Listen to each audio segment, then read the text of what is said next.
دوستو آج پیش ہے سعادت حسن منٹو کا افسانہ مرزا غالب کی حشمت خاں کے گھر دعوت۔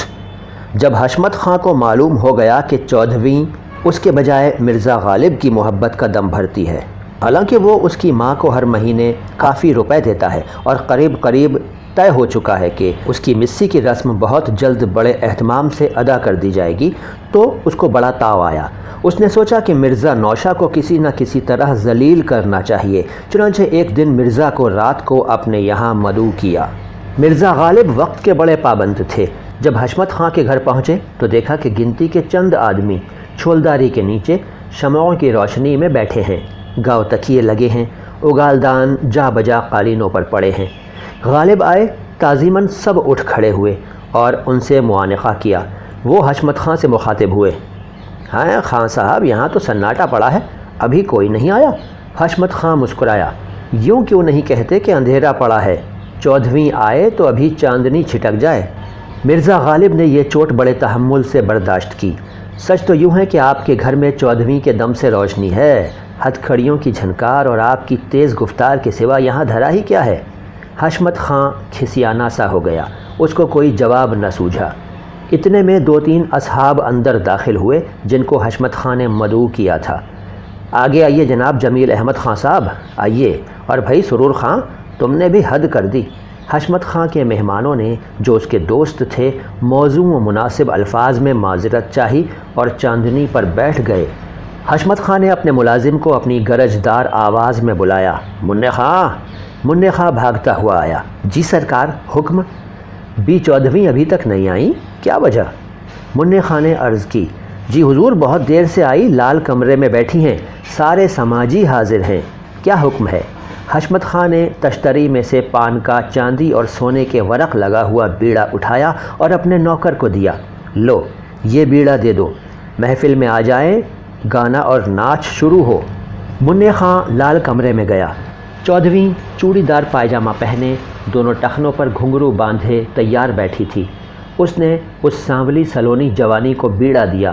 چودھویں نے اسے لے کر ایک طرف رکھ دیا، اٹھی، دونوں پاؤں فرش پر مار کر گھنگروؤں کی نشست دیکھی اور سماجیوں سے کہا، تم لوگ چلو اور لہرا بجانا شروع کرو، میں آئی۔ سماجیوں نے حاضرین کو فرشی سلام کیا اور ایک طرف بیٹھ گئے۔ طبلہ سارنگی سے ملنے لگا، لہرا بجنا شروع ہوا ہی تھا کہ چودھویں لال کمرے ہی سے ناچتی تھرکتی محفل میں آئی۔ کورنش بجا لا کر ایک چھناکے کے ساتھ ناچنے لگی۔ جمیل احمد نے ایک توڑے پر بے اختیار ہو کر کہا، بی چودھویں، کیا کیا ناچ کے انگوں میں بھاؤ لجاؤ بتا رہی ہو؟ چودھویں نے، جو کہ ایک نیا توڑا لے رہی تھی، اسے ختم کر کے تسلیم بجا لاتے ہوئے کہا، حضور آپ رئیس لوگ قدردانی فرماتے ہیں، ورنہ میں ناچنا کیا جانوں؟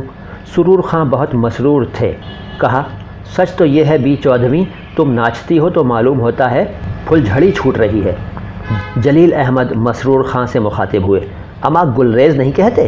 پھر انہوں نے غالب کی طرف دیکھا، کیوں مرزا نوشہ، صحیح عرض کر رہا ہوں نا؟ غالب نے تھوڑے توقف کے بعد چودھویں کی طرف کنکھیوں سے دیکھا، میں تو نہ پھل جھڑی کہوں گا اور نہ گلریز، بلکہ یوں کہوں گا کہ معلوم ہوتا ہے مہتاب پھوٹ رہی ہے۔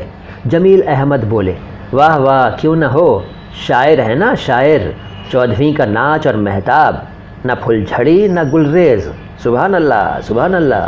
حشمت خاں نے اپنی مخصوص گرجدار آواز میں کہا، ایک تو یوں ان بی صاحبہ کا دماغ چوتھے آسمان پر ہے، آپ لوگ اور ساتویں آسمان پر پہنچا رہے ہیں۔ چودھویں ناچتے ایک ادا سے حشمت خاں کو کہتی ہے، جی ہاں، آپ کو تو بس کیڑے ڈالنے آتے ہیں۔ حشمت خاں مسکراتا ہے اور اپنے دوستوں کی طرف دیکھتا ہے، اچھا حضرات سنیے، چودھویں جس وقت ناچتی ہے معلوم دیتا ہے پانی پر مچھلی تیر رہی ہے۔ پھر چودھویں سے مخاطب ہوتا ہے، لو اب خوش ہوئیں؟ چودھویں ناچنا بند کر دیتی ہے اور ننھی سی ناک چڑھا کر کہتی ہے، دماغ کہاں پہنچا ہے، سڑی بدبودار مچھلی، میں کیا مچھلی ہوں؟ محفل میں فرمائشی قہقہے لگنے لگتے ہیں۔ حشمت خاں کو چودھویں کا جواب ناگوار معلوم ہوتا ہے، مگر چودھویں اس کے بگڑے ہوئے تیوروں کی کوئی پرواہ نہیں کرتی اور غالب کو محبت کی طرف سے دیکھ کر ان کی یہ غزل بڑے جذبے کے ساتھ گانا شروع کرتی ہے، یہ جو ہم ہجر میں دیوار و در کو دیکھتے ہیں، کبھی صبا کو کبھی نامبر کو دیکھتے ہیں، وہ آئیں گھر میں ہمارے خدا کی قدرت ہے، کبھی ہم ان کو کبھی اپنے گھر کو دیکھتے ہیں۔ 14ویں یہ غزل غالب کی طرف رخ کر کے گاتی ہے اور کبھی کبھی مسکرا دیتی ہے۔ غالب بھی متبسم ہو جاتے ہیں۔ حشمت خان جل بھن جاتا ہے اور 14ویں سے بڑے کڑے لہجے میں کہتا ہے، ارے ہٹاؤ یہ غزلیں وزلیں، کوئی ٹھمری دادرا گاؤ۔ 14ویں غزل گانا بند کر دیتی ہے۔ مرزا غالب کی طرف تھوڑی دیر ٹکٹکی باندھ کر دیکھتی ہے اور یہ ٹھمری الاپنا شروع کرتی ہے، پیا بن ناہی آوت چین۔ حشمت خان کے سارے منصوبے خاک میں ملے جا رہے تھے۔ اپنی کرخت آواز میں جان محمد کو بلاتا ہے اور اس سے کہتا ہے، وہ میرا صندوقچہ لانا۔ جان محمد بڑے ادب سے دریافت کرتا ہے، کون سا صندوقچہ حضور؟ ارے وہی جس میں کل میں نے تمہارے سامنے کچھ زیورات لا کے رکھے ہیں۔ گانا جاری رہتا ہے۔ اس دوران میں جان محمد صندوقچہ لا کر حشمت خان کے سامنے رکھ دیتا ہے۔ وہ غالب کو جو 14ویں کا گانا سننے میں محو ہے ایک نظر دیکھ کر مسکراتا ہے۔ صندوقچہ کھول کر ایک جڑاؤ گلو بند نکال کر 14ویں سے مخاطب ہوتا ہے، 14ویں ادھر دیکھو، یہ گلو بند کس کا؟ 14ویں ایک ادا کے ساتھ جواب دیتی ہے، میرا۔ حشمت خان غالب کی طرف معنی خیز نظروں سے دیکھتا ہے اور صندوقچے سے جڑاؤ جھالے نکال کر 14ویں سے پوچھتا ہے، اچھا یہ جھالے کس کے؟ پھر وہی ادا، پر اب وہ تصنع اختیار کر رہی تھی، میرے۔ حاضرین یہ تماشا دیکھ رہے تھے جن میں مرزا غالب بھی شامل تھے۔ سب حیران تھے کہ یہ ہو کیا رہا ہے۔ حشمت خان اب کی کڑے نکالتا ہے، 14ویں یہ کڑوں کی جوڑی کس کی؟ 14ویں کی ادا بالکل بناوٹی ہو گئی، میری۔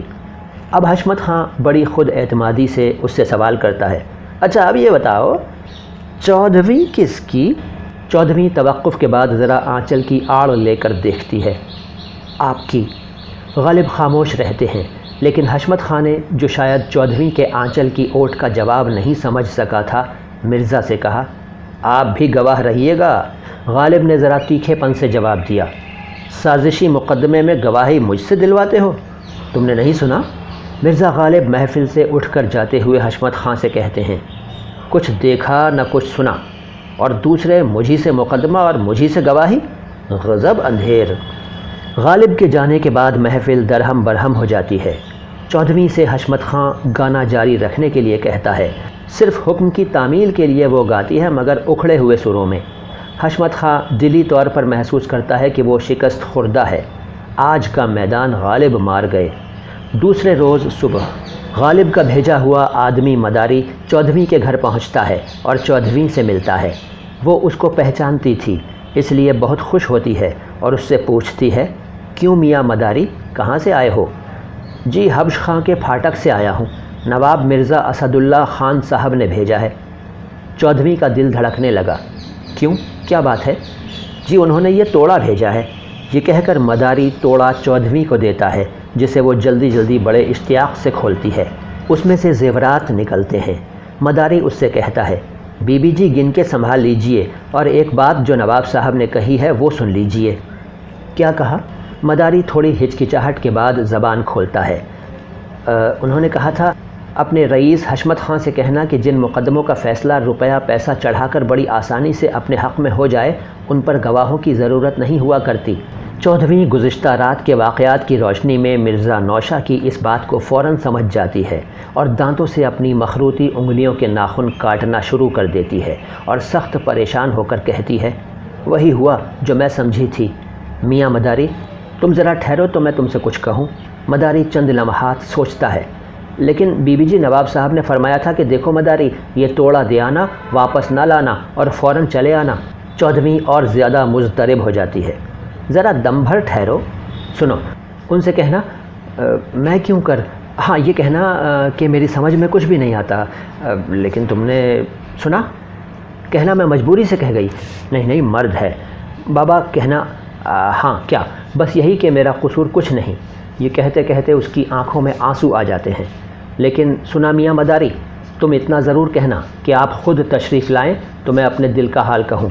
اچھا تو یوں کہنا، زبانی عرض کروں گی، ہائے اور کیا کہوں، سنو میرا ہاتھ جوڑ کر سلام کہنا۔